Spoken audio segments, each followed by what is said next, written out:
Buenas tardes a todos, bienvenidos a este webinar de la doctora Claudia Garrido. En unos momentos vamos a empezar.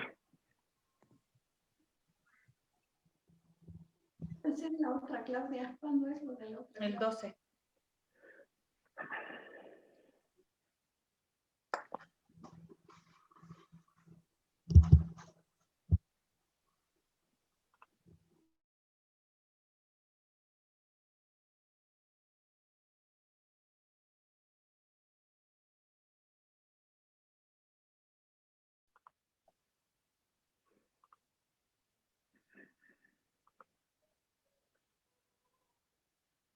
Bueno, pues sean ustedes bienvenidos a este primer webinar de la doctora Claudia Garrido. Les agradezco muchísimo que estén con nosotros. El día de hoy tengo el placer de anunciar a una colega que estudió en la Facultad de Medicina de la UNAM.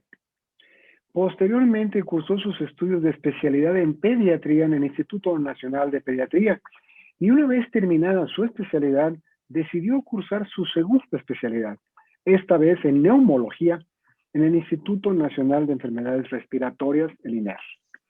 Tiene más de 15 años ejerciendo su especialidad de neumólogo pediatra, es decir, especialista en enfermedades respiratorias en niños. Actualmente labora en el INER, en el cual durante toda esta epidemia ha sido el hospital de mayor concentración de pacientes de COVID-19.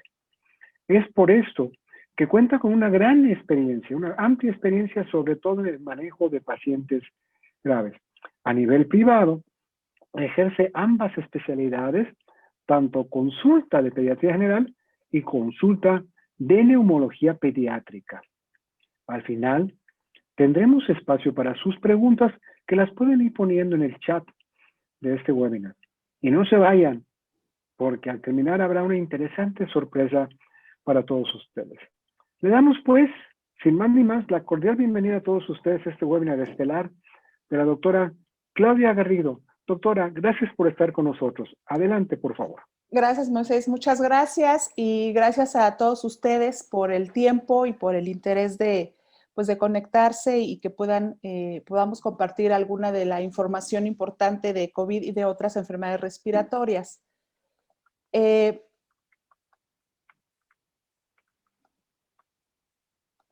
Pues, ¿qué es el coronavirus? El coronavirus es un grupo de virus que provocan diferentes enfermedades respiratorias o diversos síndromes respiratorios. Y es importante señalar que coronavirus no solo es un virus, que es el que está causando ahorita la pandemia, es una gran familia. La primera vez que se describió este grupo fue en los años 60, desde entonces se ha hecho una amplia descripción de estos virus.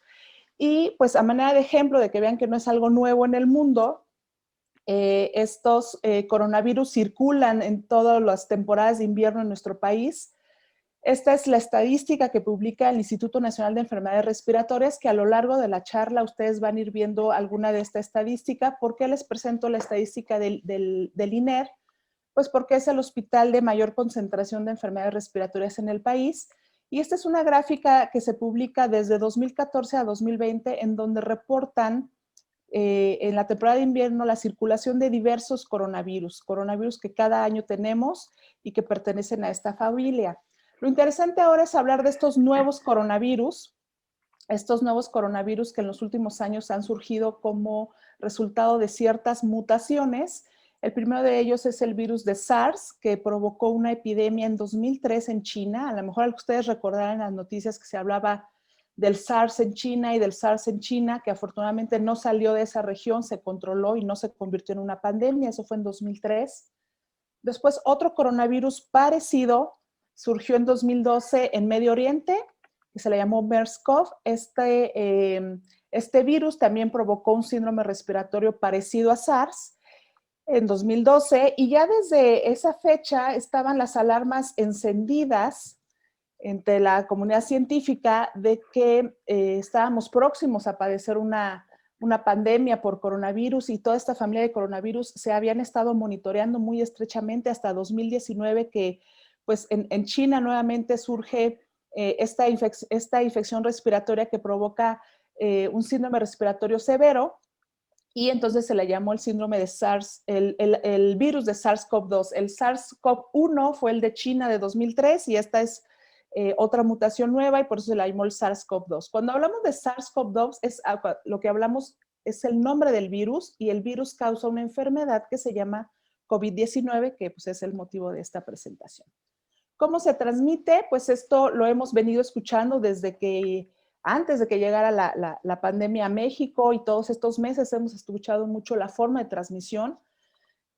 Pues es por gotas. Nosotros al hablar normalmente estamos pues literal salpicando pequeñas gotitas de saliva, no lo percibimos, pero todo el tiempo estamos salpicando pequeñas gotitas de saliva que si el paciente pues padece la enfermedad, esas gotitas van cargadas de virus y así es como se esparce la enfermedad. Cuando hablamos normalmente, estos virus alcanzan 1 metro de distancia, es decir, viajan hasta 1 metro de distancia y de ahí surge la famosa sana distancia del 1,5 metros. Si tú estás platicando con alguien que no tiene cubrebocas y está al menos a 1,5 metros, de alguna manera garantizas que esas gotitas de saliva no te van a llegar. Pero lo importante es que el paciente que está tosiendo y estornudando, estas gotitas de saliva pueden llegar hasta 4 metros de distancia. Y entonces esta persona, si no tiene la precaución de toser y estornudar adecuadamente y no tiene un cubrebocas, pues evidentemente va a contaminar muchas de las superficies que están a su alrededor.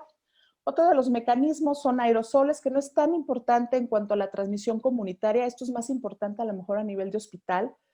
Al realizar procedimientos como intubación del paciente o aspiración de secreciones o procedimientos odontológicos, se generan aerosoles que pueden provocar contagio.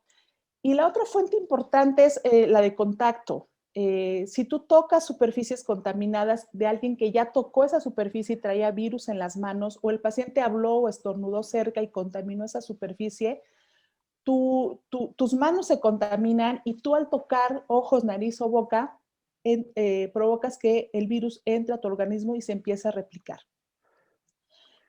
Sabemos ahora que específicamente el virus de SARS-CoV-2, que es el que provoca COVID-19, puede sobrevivir hasta 72 horas en superficies de plástico y acero inoxidable.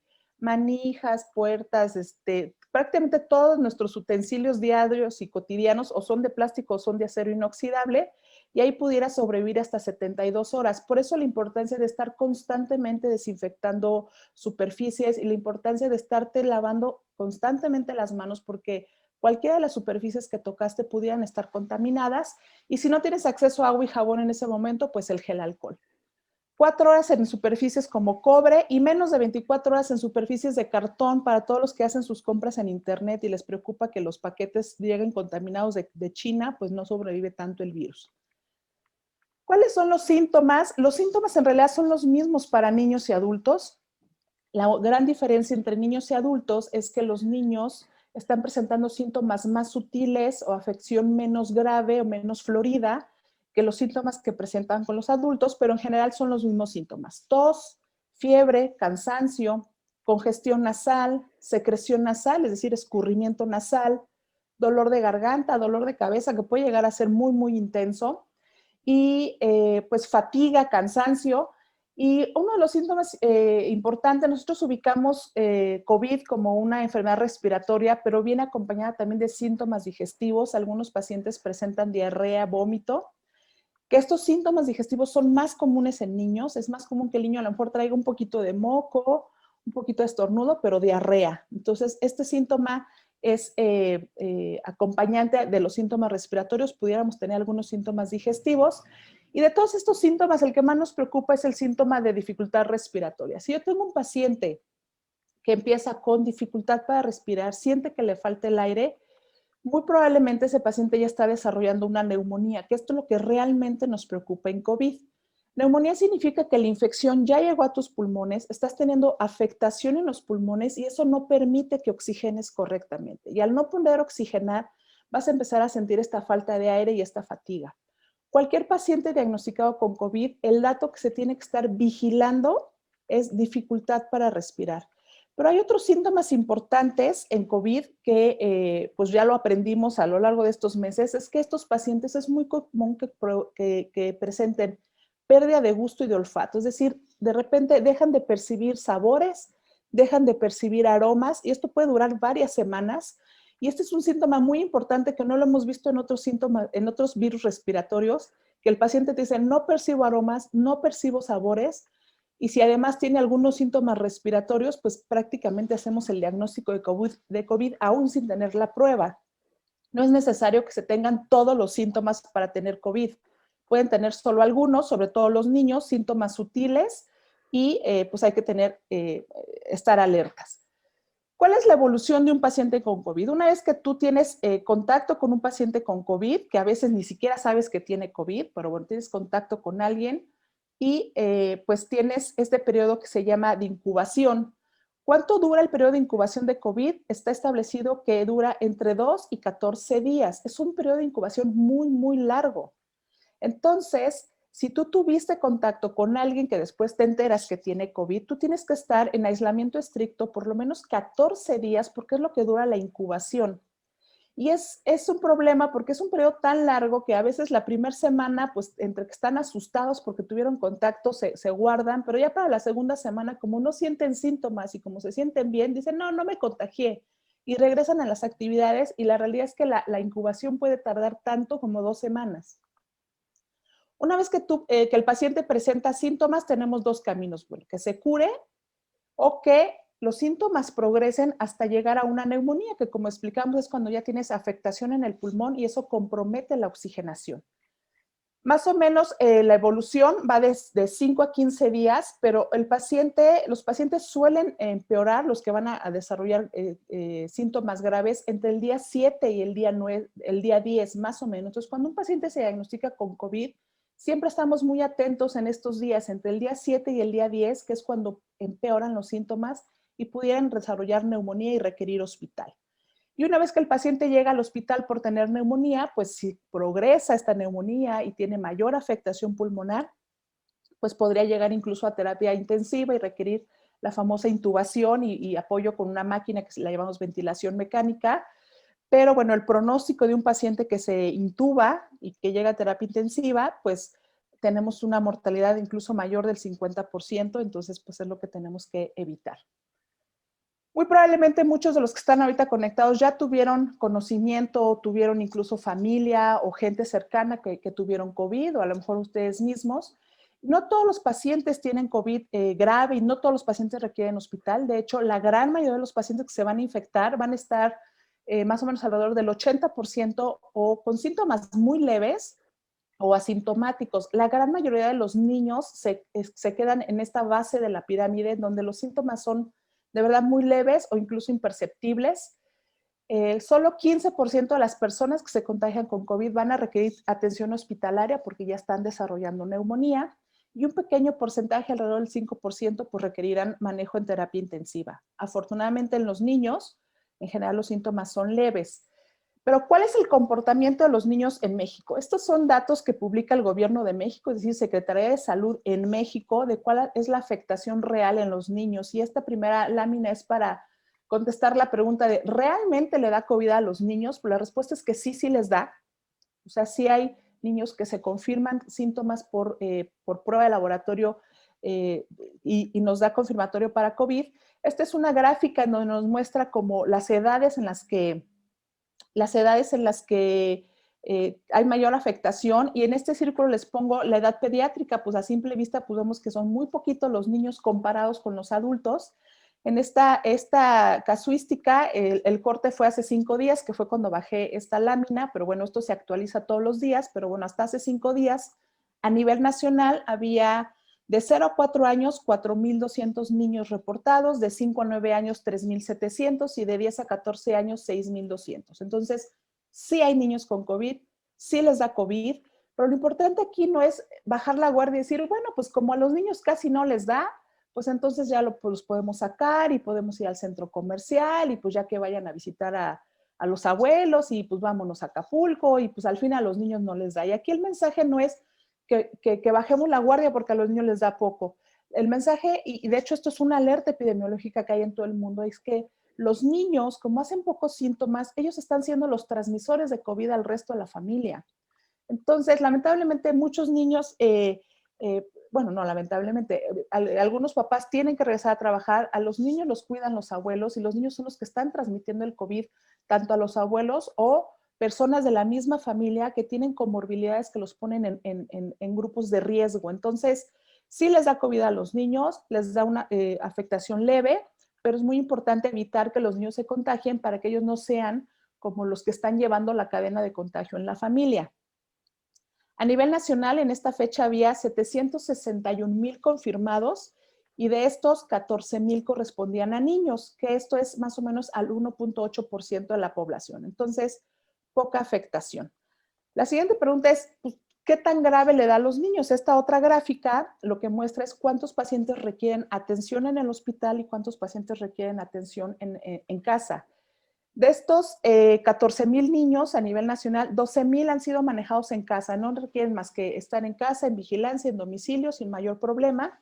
Y hay un reporte de alrededor de 2,000 niños que han requerido hospital. ¿Quiénes son los niños que tienen riesgo de complicarse por COVID? Pues son los niños que tienen enfermedades de base, niños con cáncer, que están recibiendo quimioterapia, niños que tienen enfermedades renales o tienen problemas de riñón, tienen problemas pulmonares previos, problemas de corazón o incluso problemas neurológicos como parálisis cerebral.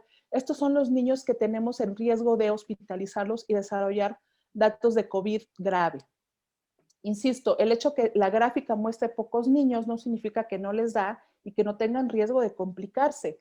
El asunto es que en realidad se hacen pocas pruebas en niños. Si tú vas a un centro de salud y le dices que el niño tiene un poquito de moco y estornudo, no te van a hacer una prueba para COVID. Entonces, sí pensamos que hay más niños con COVID positivos, pero bueno, no a todos se les hace prueba y por eso el porcentaje reportado a nivel nacional es bajito, pero no nos confiemos, hay más niños y hay más contagios en niños. Ahora, ¿cuál es el comportamiento en un país que sí hace muchas pruebas? Esta es la casuística que publica Estados Unidos por la CDC, en donde sí hacen muchísimas pruebas. Entonces, el comportamiento es parecido en el sentido que reportan pocos niños, de 0 a 4 años 88,000 y de 5 a 17 331,000, que corresponde al 1.8 y 6.7. Allá hacen más pruebas, pues entonces tienen más casos confirmados y nuevamente vemos que sí, están menos afectados que los adultos, pero sí hay COVID en niños. Y esta gráfica en azul es importante porque esta gráfica reporta la mortalidad. Entonces la siguiente pregunta es, ¿los niños pueden morir por COVID? Y la respuesta lamentablemente sí, puede haber fallecimientos por COVID. En Estados Unidos reportan de 0 a 4 años 34 fallecimientos y de 5 a 17 años 58, que esto es menos del 0.1%, pero insisto, no significa que pues como se mueren pocos niños, pues podamos bajar la guardia y hacer vida normal con ellos. La realidad y el mensaje es que si tú tienes una enfermedad y que tengas un solo niño con posibilidad de morir, ese niño merece todos los esfuerzos para evitar que se contagie y se complique. ¿Cómo se hace el diagnóstico? Es exactamente la misma prueba para niños y adultos. Aquí no hay diferencia y tenemos dos pruebas que vale mucho la pena tomar unos minutos para explicar la diferencia entre una y otra prueba. Tenemos la prueba de PCR, que es una prueba que es la famosa del hisopo, donde te meten el hisopo por la nariz o por la garganta. Y esta prueba de PCR es la que detecta el virus. Esta es la prueba que te dice si tienes o no tienes COVID.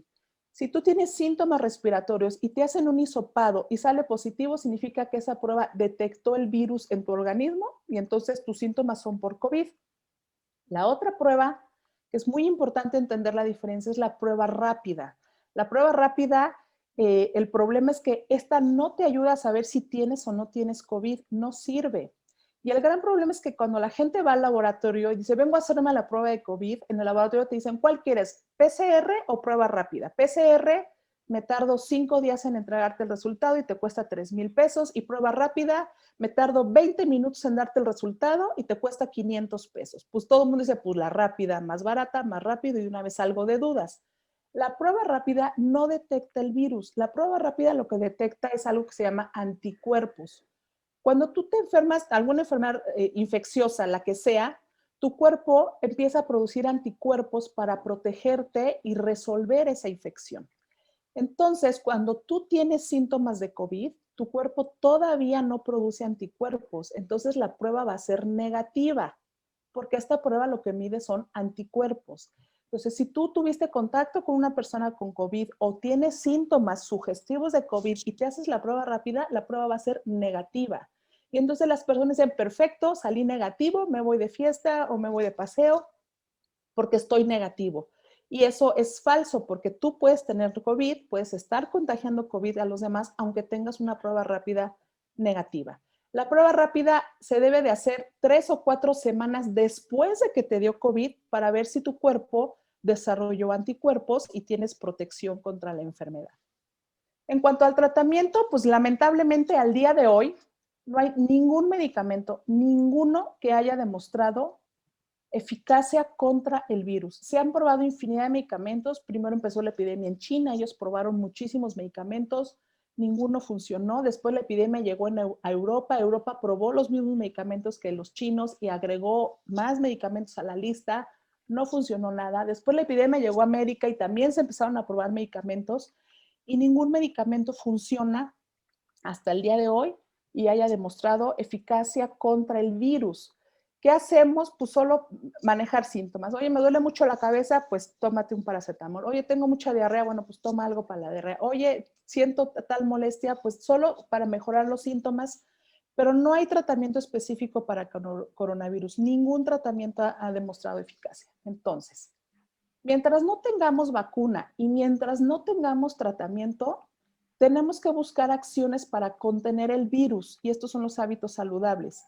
Evitar contacto cercano, quedarse en casa, cubrirse la boca y nariz, lavarse las manos, evitar contacto y desinfectar superficies.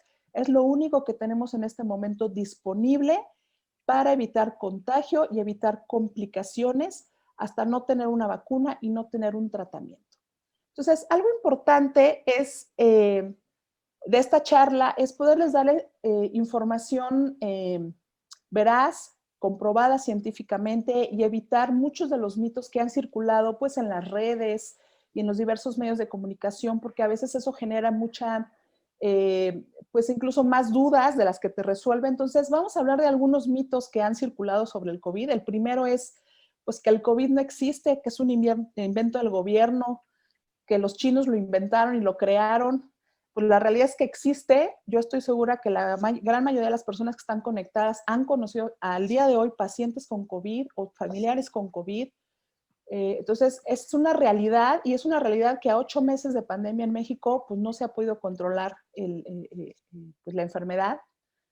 El segundo mito es que la prueba se diagnostica con prueba rápida, el coronavirus se diagnostica con prueba rápida y esto es falso y por favor no gasten su dinero en una prueba rápida, no les sirve de nada e incluso pues se arriesgan porque ustedes creen que no tienen la enfermedad o las personas con las que conviven dicen tengo prueba negativa, entonces pues vámonos de fiesta y la realidad es que no te detecta la enfermedad la prueba rápida, entonces no deben de hacer pruebas rápidas para saber si tienen COVID. Mitos importantes, pues mientras no haya tratamiento, pues se han inventado un montón de cosas, muchos remedios caseros. Y algo importante es el famoso dióxido de cloro, que ha habido un boom, o hubo un boom hace un par de meses de que mataba el coronavirus. Ningún remedio casero funciona. Y a veces dicen, bueno, es que yo conocí a alguien que se tomó un té de ajo y se curó del coronavirus. Pues se iba a curar con y sin té, y se iba a curar con y sin remedios caseros. Pero el dióxido de cloro no ayuda, es una sustancia para uso industrial, bajo ninguna circunstancia puede ser recomendada para uso o consumo humano. Este dióxido de cloro no solo no cura el coronavirus, sino que implica un riesgo importante para la salud. Entonces ya hay casos reportados en donde hay complicaciones graves de personas que consumieron esta sustancia. Entonces, por favor, ninguna institución sanitaria a nivel mundial lo avala. Entonces, debemos de desechar este mito de que esto funciona. Los antibióticos no sirven para tratar coronavirus ni ningún virus, entonces no podemos estar manejando antibióticos porque a lo mejor tengo coronavirus. Tampoco sirven los antivirales. Muchos de los medicamentos antigripales, ahorita en la temporada invernal que se venden muchísimos, traen antivirales. Ningún antiviral, ninguno hasta ahorita ha demostrado que funcione, entonces no vale la pena gastar en ellos. Otro de los mitos es que el virus no sobrevive en zonas o climas cálidos o fríos y esto es falso. Ya vimos que hay coronavirus en todo el mundo, en todos los climas, en todas las latitudes, entonces esto es falso. Otro mito, llegar a tu casa y rociar el cuerpo completo con cloro o con alcohol puede matar al coronavirus. La realidad es que no. Si tú ya traes el coronavirus incubando, no importa que te bañes en cloro, el coronavirus ya se está replicando en tu cuerpo y te vas a enfermar. Y el riesgo de rociar el cuerpo es que puedes tener irritación de garganta, irritación de ojos o reacciones sobre la piel, y entonces puede haber más un riesgo que un beneficio. Llegando a casa es lavarse las manos muy bien con agua y jabón, y eso tiene que ser suficiente. Otro de los mitos es bucales o soluciones antisépticas tampoco se ha demostrado beneficio. Otro mito importante es que solo las personas mayores presentan síntomas graves y solo las personas mayores pueden llegar a fallecer, y ya les mostré la estadística. En todas las edades hay reporte de enfermedad grave y en todas las edades hay reporte de fallecimientos, incluso en población pediátrica. Entonces, es un mito que solo a los adultos mayores les va mal con el COVID. A todas las edades puedes tener síntomas graves. Los niños son inmunes, ya lo dijimos, les va bien, no tienen tantos síntomas, pero eso no significa que no sean inmunes, y eso no significa que ellos transmitan COVID, y eso no significa que no se puedan complicar. Entonces, no bajen la guardia con los niños, por favor. Si ya tuve COVID, ¿soy inmune? Pues lamentablemente tampoco. Hay casos reportados, documentados, en donde el paciente tiene coronavirus comprobado con prueba, después prueba negativa y meses después vuelven a presentar coronavirus. Y también se han hecho investigaciones en poblaciones en donde tienen coronavirus y meses después les toman muestras de sangre para medir anticuerpos, y algunos pacientes no levantan anticuerpos suficientes para ser protectores y están en riesgo de volverse a infectar. Entonces tampoco se vale que si yo ya tuve coronavirus, pues yo ya no me cuido, ya no me pongo cubrebocas, ya ando de paseo, porque sí te puedes volver a infectar. Es raro, pero existe la posibilidad. Este mito es importantísimo. Reuniones con pocas personas no hay riesgo. Hicimos una reunioncita, solo éramos 10 amigos y pues no pasa nada. En la realidad es que no importa si tu reunión tiene 5 personas, si tiene 10 personas o tiene 20 personas. Con una sola que esté contagiada en esa reunión es suficiente para que los demás se contagien. Entonces, no existen reuniones pequeñas seguras para el COVID. ¿Se puede transmitir por picadura de moscos? No. Perros y gatos no pueden transmitir coronavirus, eso no está confirmado aún. ¿Se puede contagiar si recibo un paquete de China? Pues no, ya vimos que no sobrevive tanto tiempo sobre el cartón. Y otro de los mitos es si la vacuna de influenza me protege también contra coronavirus. No, son virus completamente diferentes y la vacuna de influenza no nos va a proteger contra coronavirus. Hasta aquí esta primera parte de coronavirus. Ahora es importante hablar de otra enfermedad que ya la tenemos a la vuelta de la esquina, que es influenza, que ya vamos a iniciar con la temporada de influenza y que se nos va a juntar con coronavirus. Pues influenza es una enfermedad también conocida como gripe y puede causar desde síntomas leves hasta síntomas graves, incluso la muerte. El virus de la influenza pertenece a una familia completamente diferente. Ya dijimos, el virus de SARS-CoV-2 pertenece a la familia de los coronavirus, que hay muchos coronavirus, y la influenza pertenece a otra familia que se llama Orthomyxiviridae. Esto se los muestro para ver que son familias completamente diferentes, no tienen asociación un virus con el otro, por eso la vacuna no nos sirve, no nos protege absolutamente en nada. Este virus también tiene en su superficie ahí pues varias partículas que se llaman hemaglutinina y neuroaminidasa. Hay 18 diferentes hemaglutininas y 11 diferentes neuroaminidasa, y ahí es donde vemos las variantes. Cuando decimos influenza H1N1 es que tiene neuroaminidasa 1 y hemaglutinina 1. Influenza H3N2 es que trae una hemaglutinina y una neuroaminidasa diferente. Entonces tenemos muchísimos virus de influenza distintos, no todos circulan al mismo tiempo en todas las temporadas invernales, pero esa es parte de la variante. La realidad es que influenza saltó a la fama en 2009 con la famosa epidemia y después pandemia, que nosotros fuimos como el epicentro de esta pandemia en 2009, y donde mucha gente pues, se enteró que existía este virus. Pero la realidad es que en la historia hemos tenido muchas pandemias de influenza, y se calcula que más o menos cada 10 o cada 50, entre cada 10 y cada 50 años, el mundo padece una epidemia o una pandemia de influenza. La última fue en 2009, que nos tocó vivirla a todos, y pues no nos extrañe que a lo mejor en 20, 30 años volvamos a vivir otra epidemia de influenza. Una de ellas fue en 1918, la famosa gripe española, fue una epidemia de influenza H1N1, después hubo en el 57 una epidemia de H2N2, después en el 68 una epidemia de H3N2, y pues bueno, ahora en 2009 tuvimos la famosa epidemia H1N1, y pues en los próximos años, a lo mejor 10, 20, 30 años, pues volveremos a vivir otra pandemia de influenza, porque pues históricamente se han repetido las epidemias. Este es un histórico que publica el INEL, es un histórico de las temporadas de influenza de 2014 a 2020.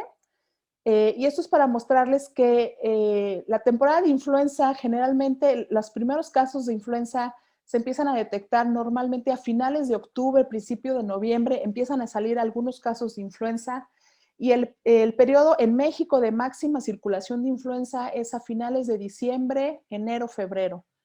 En México tenemos 6 meses de influenza, que es más o menos de octubre a marzo o abril, y después tenemos 6 meses de tranquilidad de influenza.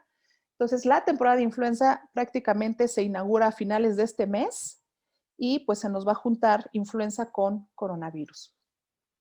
Influenza pues tiene un periodo de incubación mucho más corto. Recordemos, coronavirus dijimos que pueden ser hasta 14 días de incubación. Influenza es más rápido, tenemos un periodo de incubación entre 1 y 4 días. Los síntomas más o menos duran 5 días y después ya inicia el periodo de recuperación. Pero algo importante que les quiero mostrar es la contagiosidad de influenza. Está comprobado que influenza es contagiosa incluso un día antes de que tú empieces con síntomas. O sea, hoy te sientes perfectamente bien, mañana vas a empezar con la fiebre de influenza, pero hoy ya estás contagiando influenza. Entonces es importante las medidas, nos van a ayudar todo lo que hemos aprendido de coronavirus, de distanciamiento social, cubrebocas, lavado de manos, nos va a ayudar con influenza. La transmisión es desde un día antes de empezar con los síntomas. La máxima contagiosidad es entre el día 3 y 4 de síntomas, que es cuando se tienen los síntomas más intensos, es cuando más contagioso es el paciente, y después ya el periodo de recuperación después de la primera semana. ¿Cuáles son los síntomas de influenza? Fiebre, dolor de cabeza, nariz tapada, dolor muscular, tos, dolor de garganta, y también puede haber vómito o diarrea. Si se dan cuenta, son exactamente los mismos síntomas de COVID, son los mismos síntomas de influenza, igualitos, igualitos. Entonces, va a ser muy difícil diferenciar uno de otro en esta temporada, y ese es el reto que tenemos ahora ya en esta temporada de invierno. En los niños, en influenza, sí son más sintomáticos. Ya decíamos, en coronavirus tienen síntomas muy sutiles. A los niños sí les da más síntomas de influenza. O sea, los niños sí se pueden quedar postrados en cama con fiebre intensa, fiebre de difícil control, con mucha afectación. Entonces, sí, los niños desarrollan síntomas más intensos de influenza que de COVID, pero en realidad poder diferenciar uno de otro es difícil, y por eso va a ser muy importante que en esta temporada de invierno los niños vayan a revisión con el médico, porque son tan parecidos los síntomas que tenemos que hacer como un interrogatorio y una exploración para tratar de definir si vale la pena hacer prueba de laboratorio de influenza, si vale la pena hacer prueba de COVID o si es alguna otra infección. Entonces, son tan parecidos que vale mucho la pena ir a consulta y no intentar resolverlo por un mensaje o por una llamada al médico, porque pues va a ser complicado. Todos los inviernos, cuando empiezan a tener síntomas los pacientes, siempre nos preguntamos, ¿será un resfriado común de la temporada invernal o será influenza? Y siempre es la duda. Pues ahora este invierno va a ser mucho más complicado, porque además hay que sumarle si también pudiera ser COVID. Entonces puede ser un resfriado invernal, puede ser influenza o puede ser COVID, pues va a ser complejo. Esta tabla se las muestro nada más para que vean cómo de este lado está pues, el resfriado común, la gripe o influenza y el COVID, y luego acá vienen todos los síntomas: fiebre, fatiga, tos, estornudo, dolores musculares, moco, dolor de garganta, etcétera, etcétera, etcétera. Todos estos síntomas están presentes en todas las enfermedades respiratorias, en algunas más intensos, en otras menos intenso, pero la situación va a ser muy compleja, porque si nosotros retrasamos el diagnóstico de influenza o retrasamos el diagnóstico de COVID pensando que es un simple resfriado común invernal, podemos tomar decisiones pues retrasadas y que tengamos pues pobre respuesta al tratamiento, especialmente en influenza.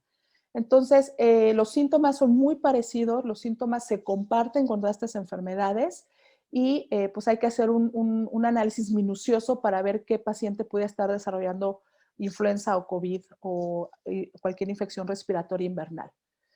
¿Cómo se transmite? Exactamente igual que COVID. ¿Cómo podemos evitarlo? Exactamente igual que COVID. Estornudo de etiqueta, no estornudar sobre la mano, sino sobre el pliegue interno del codo, lavarse con agua y jabón, desinfectar superficies. Todo lo que hemos aprendido para COVID nos va a ayudar muchísimo para contener influenza. Lo más importante, y por eso a mí me interesaba mucho, además de hablar de COVID, hablar de influenza, es que en influenza sí tenemos vacuna, sí hay vacuna, y en esta temporada necesitamos que la mayor parte de la población esté vacunada por influenza, porque todavía no hemos logrado en los hospitales controlar a COVID como para todavía agregar los pacientes de influenza. Necesitamos controlar la influenza por vacunación para seguir trabajando en los hospitales con COVID. Entonces es muy importante que ustedes consideren vacunarse contra la influenza para así disminuir el riesgo de tener COVID e influenza. La vacuna ya está disponible en sector salud. La campaña oficialmente arrancó el 1 de octubre. Sector salud está empezando la distribución. Ahorita muchos centros de salud todavía no la tienen. Se está empezando la distribución. Eso va a tomar un par de semanas. Y sector salud está aplicando una vacuna que se llama trivalente. Tiene tres cepas, trae 2 cepas de A y una cepa de B. Esta vacuna trivalente es la que aplica sector salud. Y en medio privado van a liberar la vacuna para los consultorios privados a mediados de noviembre. La vacuna que se aplica en medio privado es tetravalente, es decir, tiene 4 cepas. Trae 2 cepas de A y 2 cepas de B. Entonces, en sector salud es trivalente, a nivel particular va a ser tetravalente.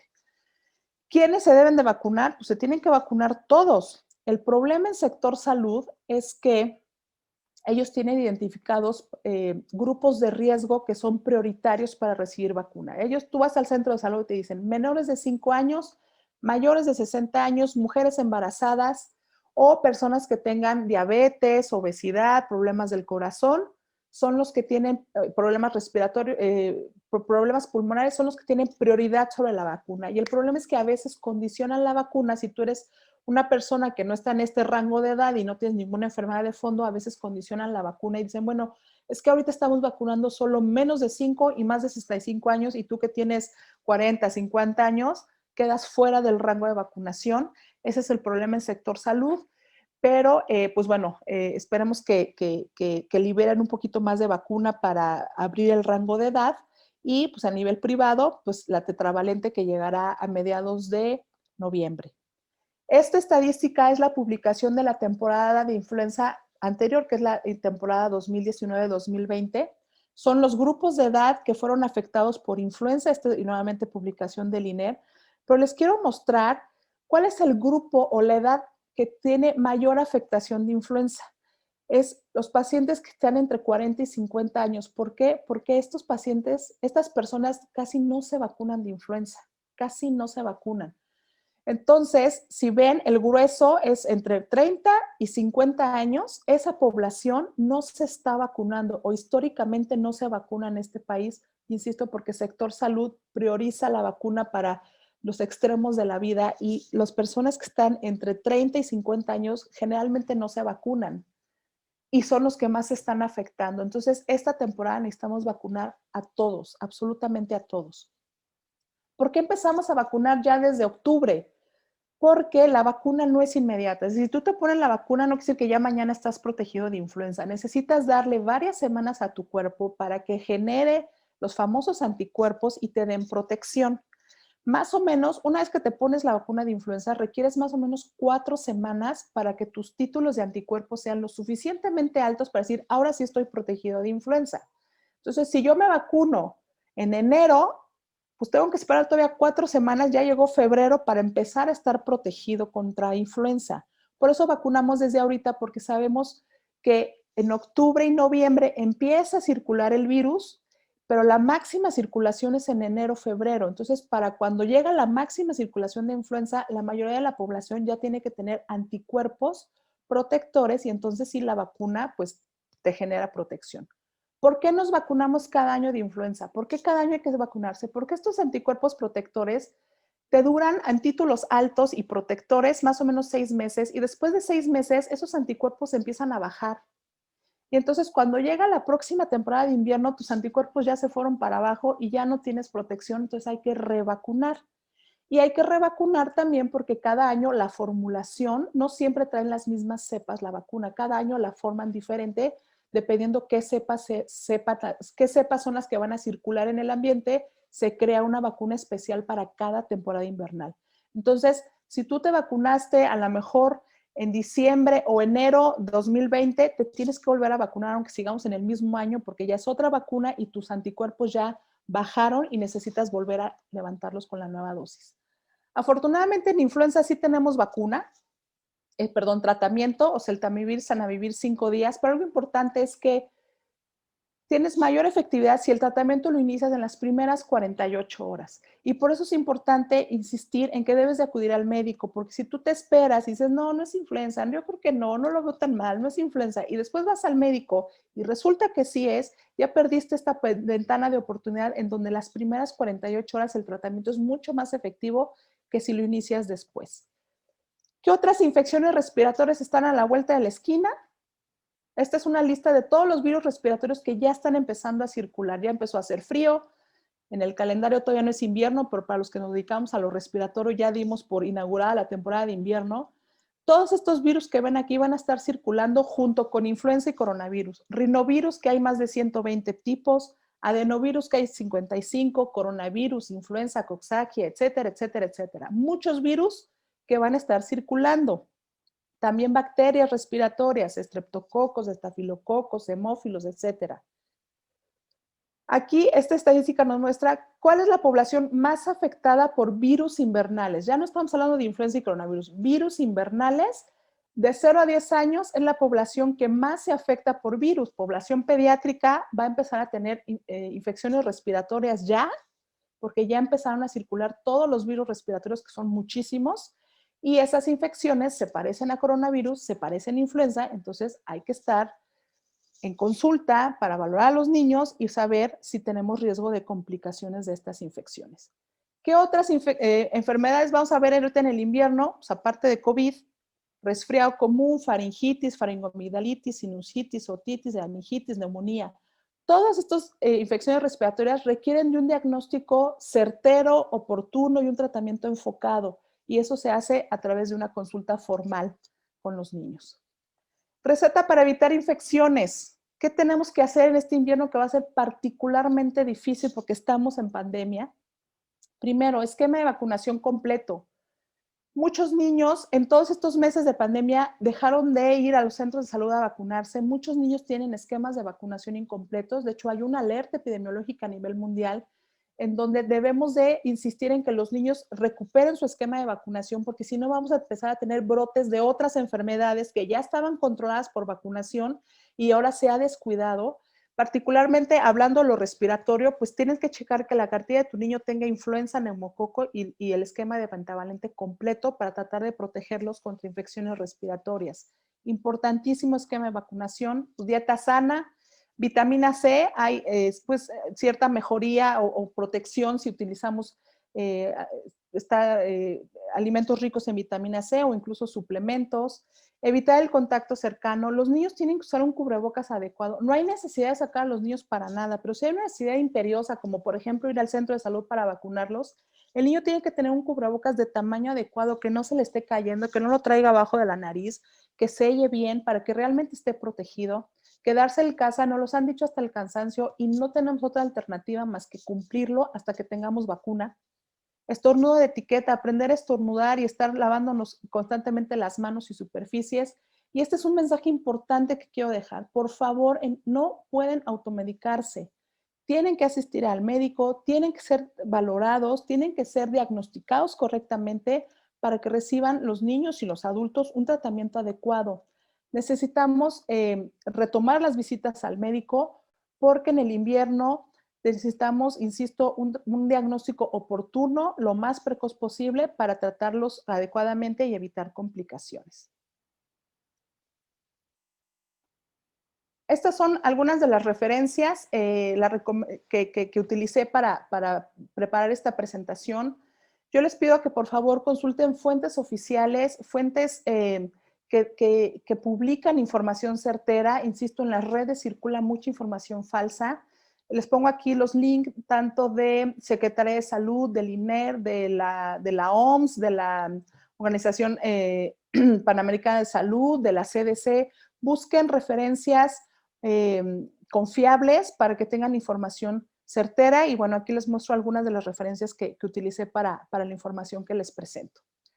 Entonces, bueno, hasta aquí podemos dar algunos minutos para algunas preguntas que supongo que ya algunos pusieron ahí en el chat y ver si pues tenemos tiempo de contestar la mayoría. Claro que sí, por supuesto, doctora. Tenemos un montón de preguntas por acá. Si les parece, voy a ir leyendo una por una, ¿sí? Claudia, y nos vas dando tu respuesta. ¿Te parece bien? Muy bien. A ver, aquí dice por aquí, ¿con qué frecuencia se presenta el COVID-19 en niños? ¿Qué tan riesgoso es para ellos?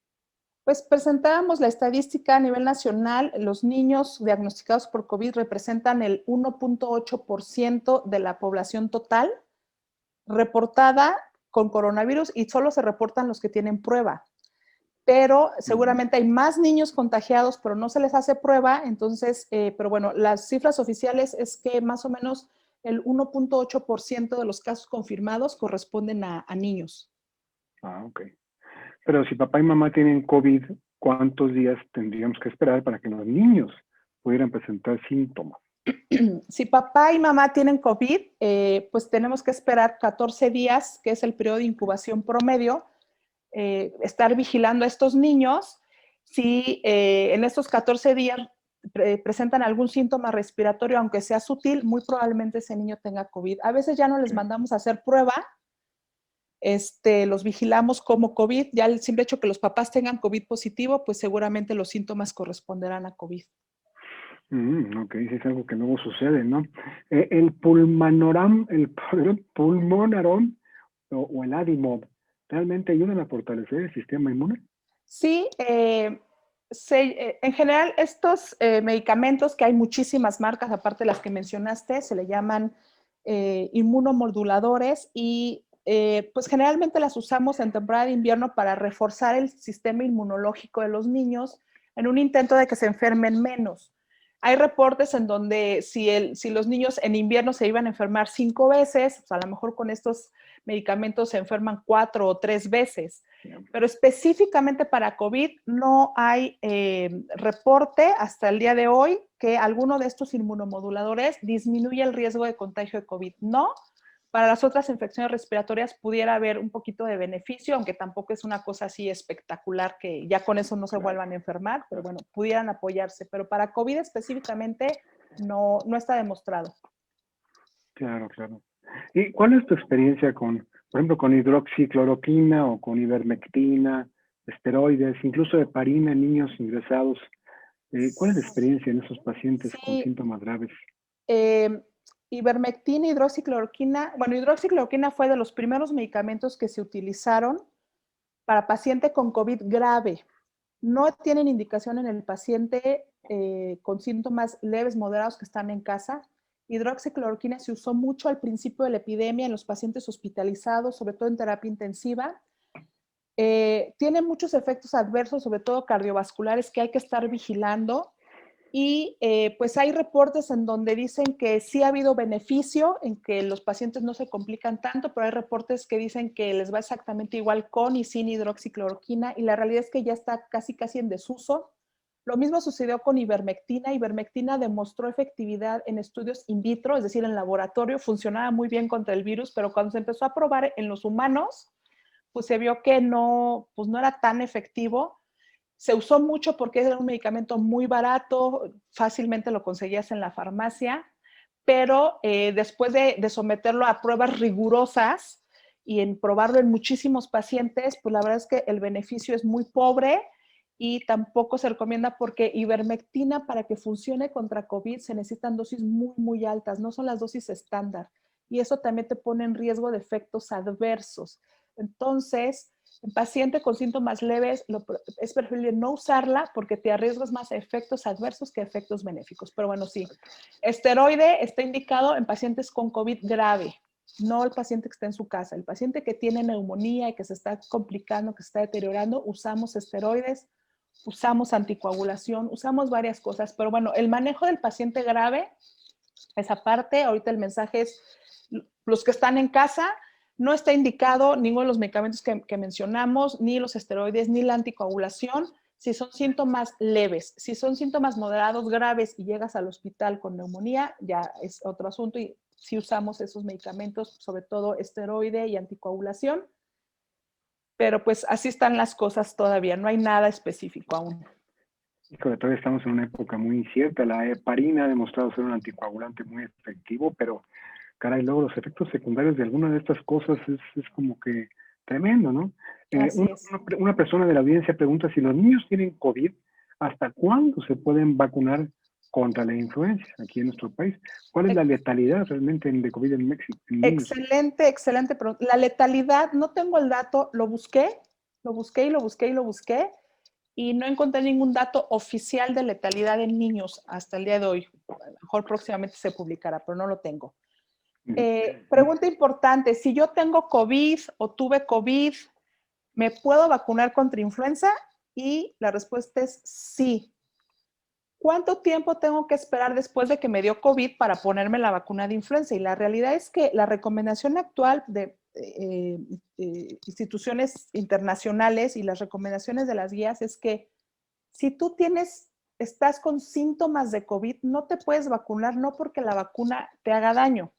No te puedes vacunar porque si tú vas al centro de salud, vas a contaminar a la gente que va en el transporte público, vas a contaminar a la gente que está en la fila para la vacuna y vas a contaminar al personal sanitario que te va a vacunar. Entonces, si el paciente tiene COVID, tiene que esperar a resolver el cuadro para que con seguridad pueda salir al centro de salud sin contagiar a nadie. Entonces, el tiempo de espera es por eso, porque tú tienes que proteger a las demás personas de que no se contagien con tu virus. Una vez que tú salgas del periodo de contagiosidad, generalmente 14 días, de todas formas tienes que ir con cubrebocas y te puedes ir a vacunar. Entonces, todas las personas que han tenido COVID a lo largo de estos meses se pueden vacunar sin problema en la primera oportunidad que tengan, recibir la vacuna de influenza y si tienes COVID en este momento, tienes que esperar a que resuelvas los síntomas para que no andes contaminando al mundo y entonces te vas a vacunar. Claro, claro. Por ejemplo, niños con asma o hiperreactividad bronquial. Obligada la vacuna de influenza, obligada. Ya. Lo peor que le puede pasar a un niño es combinar una crisis asmática con influenza. Entonces, obligada a todos los pacientes asmáticos o los que tienen enfermedades pulmonares de base, obligada a la vacuna de influenza. Ok. Hay muchos medicamentos, parece ser que los podemos ir mandando uno por uno, esto parece una farmacia, pero hay una lista. Terminando. ¿Qué opinas de Broncovaxón, Adimod, Pulmonarom, todos esos son los famosos inmunomoduladores, hay muchísimos, pero ya platicamos. Te ayuda a disminuir el riesgo de infecciones respiratorias en invierno, pero no específicamente COVID. Dale. Por ejemplo, niños, tenemos una niña de 7 años programada para estudios clínicos con bacterias en garganta, tratamiento de antibiótico. ¿Cómo lo verías tú? Aquí hay una serie de cosas, ¿no? Hay una serie de side effects aquí potenciales, ¿no? Efectos a largo plazo. A ver, la pregunta específica no la entendí. ¿Paciente que se va a hacer estudios? Sí, es recomendable hacer la cirugía. Perdón, perdí la parte de la cirugía, disculpa. Está programada como candidata para operarla de anginas. Ha tenido muchas infecciones con inflamación de ganglios y temperaturas altas. ¿Sería recomendable hacer esta operación en este momento, esta cirugía? Pues es difícil opinar porque cada caso se debe individualizar. Si sus médicos ya concluyeron que las infecciones recurrentes ameritan amidalectomía, pues entonces adelante. Pero bueno, es difícil opinar porque no tengo todo el contexto para poder emitirlo, ¿no? Más una cirugía que está relativamente en desuso, pero que todavía hay cuadros donde se... Hay algunas indicaciones precisas que ameritan amidalectomía y algunas indicaciones que ya han estado en desuso, pero bueno, no puedo emitir como una opinión precisa porque no tengo el contexto. Marlene nos pregunta, mi hija ha tenido 7 neumonías, es paciente de INER, ¿qué se le puede para prevenir que se siga contagiando? Las medidas que dijimos, quedarte en casa, aislamiento, alimentación sana, vitamina C, vacunación completa, acudir al médico ante los primeros síntomas. Pues todo lo que mencionamos durante la plática aplica para COVID, para influenza y para todas las demás infecciones respiratorias que están a la vuelta de la esquina. Y pues bueno, ella seguramente tiene alguna cuestión de fondo que la está condicionando tantas neumonías, eso no es muy común, pero bueno, las medidas generales que hemos mencionado aplican perfecto para el caso. Ok, bueno, pues todavía tenemos espacio para un par de preguntas, pero dice, ¿qué medidas recomendarías para las guarderías cuando se reactiven? Ay, un tema francamente difícil y que puede dar a horas de debate. Es muy difícil los niños pequeños, porque los niños pequeños no los puedes tener con cubrebocas ni con aislamiento social. Entonces, en el momento que los niños regresan a guardería, pues van a estar expuestos al contagio entre los niños y del personal que cuida a los niños, porque aun cuando las maestras y las educadoras pues, tengan cubrebocas, los niños a esa edad de guardería no pueden usar cubrebocas. Entonces, un tema bien difícil porque también por otro lado ves la parte social y yo lo entiendo, ¿no? Las mamás que tienen que regresar a trabajar y no tienen cuidadores, pues necesitan el servicio. Entonces, pues eso es una de las cosas que van incluidas en la nueva normalidad. Tendremos que aprender cada familia pondrá riesgo-beneficio entre mandarlos o no a la escuela, o si no hay otra alternativa, pues entonces ganará el mandarlos a la guardería. Pero bueno, situación compleja porque es muy difícil tener a los niños en aislamiento dentro de la guardería. Entonces, da para mucho debate. Tenemos por ahí espacio para una última pregunta. Nos preguntan, para una persona con disautonomía, ¿es más vulnerable para COVID-19? No lo he visto reportado. Es una condición muy poco común, es decir, no te encuentras a mucha gente con disautonomía. No he visto en ningún lado reportada la asociación de COVID con disautonomías como factor de riesgo. No lo he visto reportado, pero pues bueno, las medidas generales, pues con mayor razón en personas que tienen pues alguna de las patologías que no mencionamos, pero no lo he visto reportado como un factor de riesgo. Y si aplico vacuna de influenza a una niña, ¿le puedo aplicar también PASPAT? Sí, PASPAT también, otros los inmunomoduladores, ya casi los mencionaron todos. PASPAT es inmunomodulador, pero este es inyectado, a diferencia de todos los demás que están tomados, pero sí, no contraindica. Claro. Oye, ¿y las burbujas sociales, Claudia? ¿Debemos tolerar las burbujas sociales? Nadie está enfermo, vamos a darnos de besos, ¿no? Ay, pues es que no deberíamos, porque el hecho que todos se vean bien no te garantiza que alguien de esa reunión está con síntomas, está incubando influenza o está incubando coronavirus. Y ya lo decíamos, no hay reuniones chiquitas. O sea, una cena entre amigos, somos solo 5, pues no importa, con que uno esté enfermo, ya. Entonces, y también lo entiendo por otro lado, porque pues yo también he sufrido el aislamiento social, ¿no? Pues también necesitas ver a tu gente, a tu familia, a tus papás, entonces de repente pues te persinas 3 veces y vas y visitas a los abuelos, ¿no? Pero pues estrictamente cada visita social y cada burbuja social implica riesgo. Entonces, está difícil. Doctora, pues ya podríamos quedarnos aquí toda la tarde hablando de estos temas, ¿no? Sí, yo vitaminas, toda esa clase de cosas, pero pues no sé, creo que nos tienes algo más que nos quieres decir, Claudia. Sí, pues lo platicamos con Moisés, que me ayudó, y con Fernando, que está ahí tras bambalinas, que ellos me ayudaron a preparar pues que había que ofrecer algo de un reconocimiento y agradecimiento a todos los que tuvieron pues pues el tiempo y el interés de conectarse. Entonces, pues decidimos ofertar, si se puede llamar así, o darles una especie de reconocimiento a su tiempo y ofrecerles 20% de descuento en su primer consulta si pues asistieron a este webinar, si nos dejan sus datos en el chat, su correo electrónico, y nos conocemos en vivo y me dan la oportunidad de conocerlos, pues una forma de agradecerles el tiempo y su interés, pues es ofrecerles este descuento. Sobre todo ahorita en temporada invernal, como decimos, estamos a la vuelta de la esquina con las infecciones respiratorias, y pues ponerme a sus órdenes y pues tener la oportunidad de poder platicar y conocernos pues en vivo, ¿no? con distanciamiento social y medidas en el consultorio preventivas, pero estamos pues atendiendo. Bueno, pues no se vayan porque por ahí Fernando está poniendo en el chat el link. Ahí hay un link importante que todos deberían observar. Es un link al que le das clic, dice algo así como MailChimp, y ese es el link que habría que picar, ¿no? En este momento, no sé, me gustaría muchísimo abrir el micrófono. Por ahí tenemos un par de personas, Claudia, que están con nosotros, que me están diciendo cosas. No sé, Fernando, si le abrimos micrófono a Noemí Cepeda, ¿podría ser?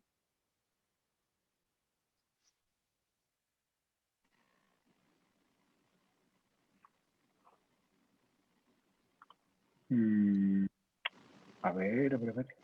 Esperemos un segundo porque aquí técnicamente, el técnico es aquí Fernando. Pues vamos a darle chance a que Fernando nos ayude con esa parte. Sí, yo creo que ese es un buen momento. Okay.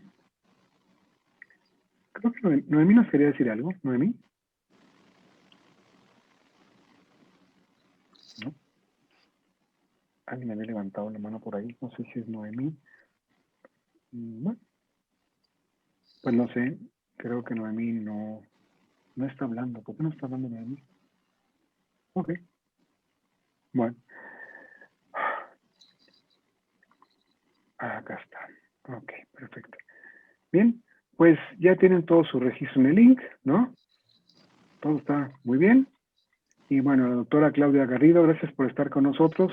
Muchas gracias. Les dejo mis datos para los que, bueno, no nos conocemos aún. Están ahí los datos del consultorio, mi correo electrónico y las redes sociales que pongo a su disposición. Y pues ojalá y podamos encontrarnos pronto, a lo mejor en otro webinar o en redes, o si podemos hacerlo presencial y conocernos en vivo en el consultorio, pues me dará mucho gusto pues que podamos compartir ideas. Sí, yo estoy seguro que nos vamos a volver a ver. Nos vamos a volver a ver, Claudia, próximamente a todas las personas que han estado con nosotros. Les vamos a mandar una invitación porque siempre está padre tener una conferencia como la de Claudia el día de hoy, sobre todo con tantos temas que se me vienen a la cabeza, ¿no? En esta especialidad y en otras especialidades, pero en particular esto, la neumología pediátrica, que es un tema tan álgido, tan complicado, tan difícil, ¿no es cierto? Doctora, muchísimas gracias. Muy claro toda la exposición.